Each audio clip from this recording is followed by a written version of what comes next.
Assalamualaikum warahmatullahi wabarakatuh. Perkenalkan, nama saya Nusriwandi. Saya dari Prodi Rekam Medis.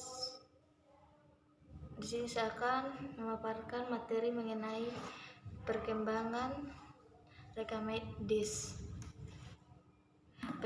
Sebelum membahas pengertian rekam medis, terlebih dahulu akan dijelaskan arti dari rekam medis itu sendiri.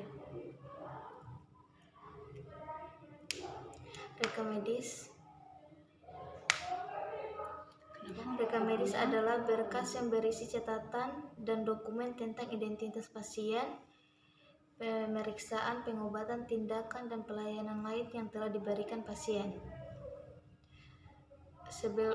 Seperti yang kita ketahui, pencatatan, perkembangan, dan pendokumentasian pemberian layanan kesehatan beserta hasil-hasilnya telah dilakukan sejak sekitar 25.000 silam Masehi.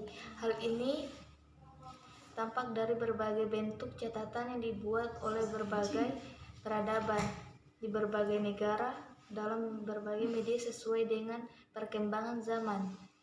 Peradaban terkait berbagai bentuk praktik pendokumentasian layanan kesehatan ini menunjukkan bahwa perkembangan praktik rekam medis berjalan seiring dengan perkembangannya praktik kedokteran.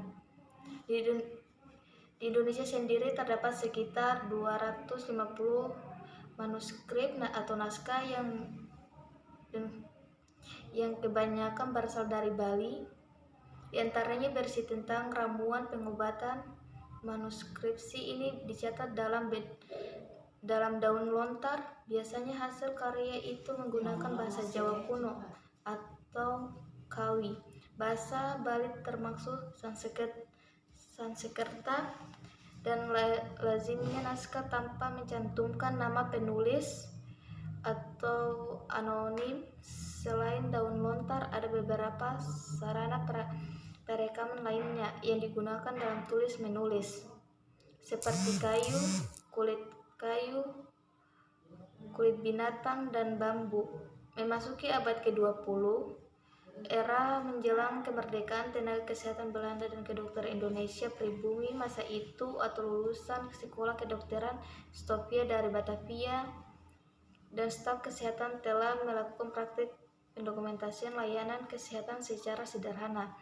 Umumnya rekam medis kesehatan ditulis ke dalam buku register.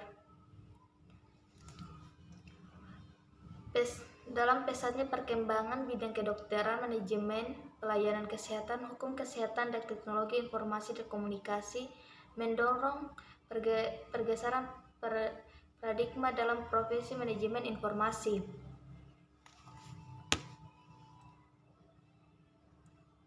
dan komunikasi, mendorong informasi kesehatan atau IMK. MIK pada saat itu bisa kita temui ada dua model praktik MIK, yaitu tradisional dan modern. Praktik MIK tradisional berbasis pada pengelolaan kertas berbagai dokumen rekam medis, sedangkan praktik MIK modern berbasis pada pengelolaan informasi dan rekam medis dari berbagai sumber dalam bentuk teks, gambar, grafik, suara, video, dan kombinasinya, dan berbagai media, namun manual maupun elektronik. Di antara kedua bentuk tersebut, tradisional dan modern, kita bisa mendapatkan bentuk peralihan dari tradisional ke modern yang dikenal sebagai bentuk hybrid. Sekian dari saya, lebih dan kurangnya mohon dimaafkan. Wassalamualaikum warahmatullahi wabarakatuh.